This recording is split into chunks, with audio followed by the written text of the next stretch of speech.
देखो यहाँ पे लिखा I can't see my self without you.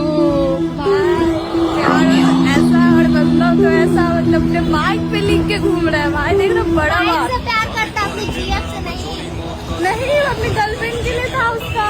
कहाँ लिखा लगा गर्लफ्रेंड? अरे कोई बाइक के लिए ऐसा क्यों लिखेगा? अरे लड़का लोग बाइक पे बहुत प्यार करते हैं। माल बाबा की तरह तेनू चलेंगे सपाटे सेट करे वे ट्रेंड जो नहीं किसी पे भी पाटे यार बस करता ही वाले दुखा